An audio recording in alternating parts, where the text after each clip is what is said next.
Hello प्यारे बच्चों, आज हम मैथ के क्वेश्चन क्लास 10th मैथ के अर्थमेटिक प्रोग्रेशन चैप्टर के बारे में बात करेंगे। तो देखो, सबसे पहला क्वेश्चन है निरेपी, if the common difference is -5 and 9 term is 5 then find the first term. हमें फर्स्ट टर्म फाइंड आउट करना है और कॉमन डिफरेंस हमें दिया हुआ। जो जो चीज़ें इसमें हमें गिवन है उनको सबसे पहले हम राइट कर लेंगे। तो यहाँ पर सबसे पहले कॉमन डिफरेंस आपका दिया हुआ पहले क्वेश्चंस में, तो यहाँ पर डी हम राइट करेंगे। डी आपका है -5 और 9 टर्म दिया हुआ है और 9 टर्म हमारा यहाँ पर अगर 9 टर्म फाइंड आउट करेंगे तो 9 टर्म आपका an equal to a9 equal to होगा a प्लस 8d। a9 आपका यहाँ पर है 9 टर्म इज 5 और a आपका है यहाँ पर a हमें फाइंड आउट करना है और d इंटू 8 इंटू -5, क्योंकि d की वैल्यू हमारी -5 है। तो 5 इक्वल टू a -40 और a की वैल्यू आपकी आ जाएगी 40 प्लस 5 और ये 45 वैल्यू होगी यहाँ पर। इस तरह से हम छोटे छोटे क्वेश्चंस जो होते हैं वो आपके बोर्ड एग्जाम में अधिकतर पूछे जाते हैं।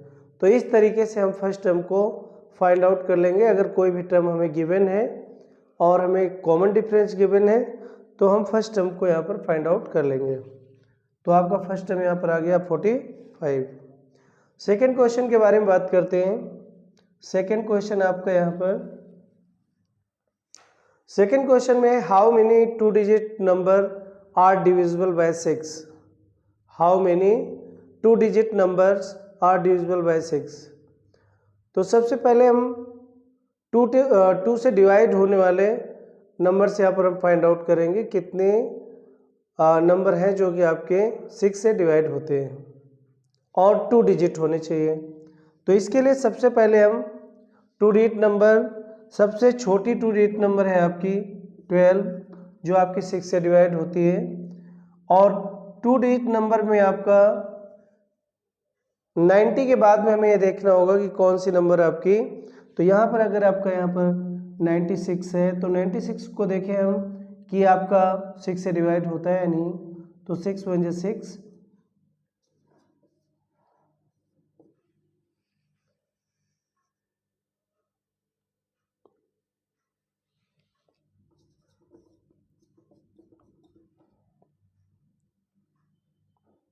तो सबसे बड़ी जो आपकी 2 डिजिट नंबर है वो आपकी 96 है जो कि आपकी 6 से डिविजिबल है। तो यहाँ पर हम 96 राइट कर देंगे। और इसके बाद हम देखो ये आपका 12 है और 12 के बाद आता है आपका सेकेंड नंबर जो है आपका 18 आता है। तो यहाँ फर्स्ट टर्म आपका AP का हो जाएगा 12 और कॉमन डिफरेंस आपका 6 हो जाएगा। 18 में जब हम 12 को सब्ट्रैक्ट करेंगे तो हमें an equal to a plus n-1 into D वाला फार्मूला यहाँ पर अप्लाई करना होगा। तो 96 इक्वल टू a आपका है यहाँ पर 12 प्लस n-1 और d आपका यहाँ पर है 6। तो 96 minus 12 equal to n-1 into 6।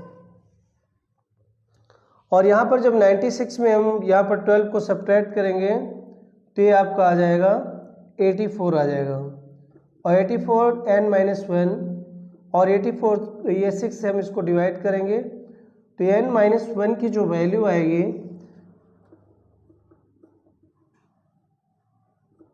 14 आ जाएगी। तो ये 14 और प्लस 1 मतलब n की जो वैल्यू होगी वो 15 होगी। मतलब वो 2 डिजिट नंबर जो कि आपकी 6 से डिविजिबल है वो आपकी टोटल कितनी है 15 नंबर्स ऐसी है जो कि आपकी 2 से डिविजिबल होंगी। तो इस तरीके से हम यहाँ पर 2 क्वेश्चन आपके पहला और दूसरा क्वेश्चन यहाँ पर सॉल्व हो गया। अब तीसरे क्वेश्चन के बारे में हम बात करते हैं।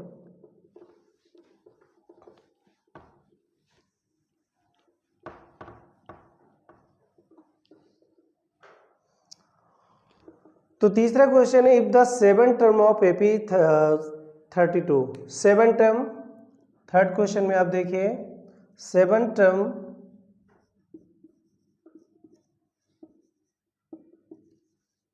7 टर्म ऑफ AP क्या होगा, A प्लस 6D, और A प्लस 6D कितना दिया हुआ है यहाँ पर, 32 के इक्वल दिया हुआ है, and 13 term is 62, 13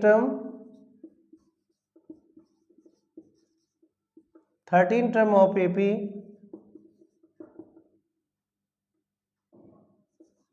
A plus 12D equal to 62।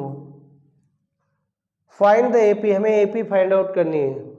तो AP अगर हमें फाइंड आउट करनी है तो उसके लिए हमें A और D दोनों की वैल्यू यहाँ पर पता करनी पड़ेगी। तो यहाँ पर आप देखिए, अगर हम यहाँ पर इसको सब्ट्रैक्ट करेंगे तो ये आपका कैंसिल हो जाएगा ये, और यहाँ पर ये आ जाएगा आपका 6D, और 32 को अगर 62 में सब्ट्रैक्ट किया जाए तो आ जाएगा आपका 30 आ जाएगा, और वो भी माइनस का, तो D इक्वल टू आ जाएगा -30 अपॉन में -6, और ये वैल्यू आपकी आ जाएगी 5। D की वैल्यू आपकी आ गई 5। अब यहाँ पर हमें सबसे पहले A भी फाइंड आउट करना होगा।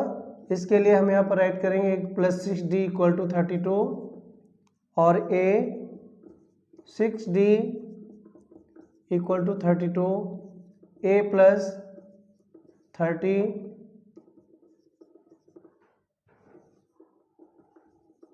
32 माइनस 30, और A की वैल्यू आपकी आ जाएगी 2। अब A और D हमें अगर यहाँ पर फाइंड आउट हो चुके हैं तो इसके द्वारा हम यहाँ पर AP को फाइंड आउट कर सकते हैं। और AP को फाइंड आउट करने के लिए हमें कौन कौन सी नंबर, यहाँ पर देखो पहला टर्म आपको मालूम है, पहला टर्म आपका 2 है, और दूसरा टर्म क्या हो जाएगा आपका A प्लस D होगा। A प्लस D क्या हो जाएगा, A2 और 5, ये आपका हो जाएगा 7, और इसके बाद में 12 आ जाएगा। इस तरह से आपकी AP यहाँ पर फाइंड आउट हो जाएगी। इस तरह से हम यहाँ पर कोई भी AP बना सकते हैं। अगर हमें A और D दोनों की वैल्यूज अगर यहाँ पर मालूम है तो हम यहाँ पर एक AP फाइंड आउट कर सकते हैं। अब इसके बाद हम फोर्थ क्वेश्चन में आते हैं। फोर्थ क्वेश्चन यहाँ पर है। फोर्थ क्वेश्चन को किस तरह से हम यहाँ पर सॉल्व करेंगे, ये बहुत ही इंपॉर्टेंट क्वेश्चन है। और इस इंपॉर्टेंट क्वेश्चन में आप ये देखिए, which term of AP, question तो बहुत छोटा है, लेकिन जो इसमें फाइंड आउट करना है कि फर्स्ट नेगेटिव टर्म इसमें कौन सा होगा, उसको हम यहाँ पर कैसे पता करेंगे वो देखते हैं। तो सबसे पहले हम यहाँ पर देखते हैं कि फर्स्ट टर्म क्या है, 121, और कॉमन डिफरेंस है 117 माइनस 121। तो यहाँ पर D की जो वैल्यू आएगी वो आ जाएगी आपकी -4।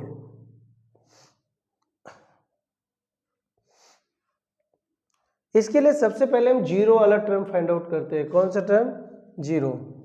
तो an अगर हम यहाँ पर जीरो ले लें, पहले an का फार्मूला लगाएंगे, a plus n minus 1 into D, और an इक्वल टू अगर हम जीरो ले लें तो a 121 प्लस n माइनस 1, और d आपका यहाँ पर कितना है, d आपका है -4। अब 121 को अगर हम इस साइड में ले आए तो ये आ जाएगा आपका n माइनस 1 इंटू 4, माइनस का यहाँ पर 4 आ जाएगा। अब इस -4 से हम इसको डिवाइड कर दें, अगर 121 को, 121 आपका पहला टर्म है, ध्यान रहे इस बात का, तो -121 अपॉन में -4 equal to n minus 1, minus minus plus हो जाएगा, और n की वैल्यू आ जाएगी आपकी 121 अपॉन में 4 प्लस 1। और इसको अगर हम यहाँ पर, अब इसके बाद में हम यहाँ पर देखते हैं, एलसीएम ले लेंगे, ये आ जाएगा आपका 125 अपॉन में 4 आ जाएगा। n की वैल्यू ये आ गई आपकी। जो टर्म अगर ये जीरो है तो जीरो के बाद आने वाली नंबर आपकी कौन सी होगी, उसके द्वारा हम इसको पता कर सकते हैं। तो 125 को आप सबसे पहले 4 से डिवाइड करें,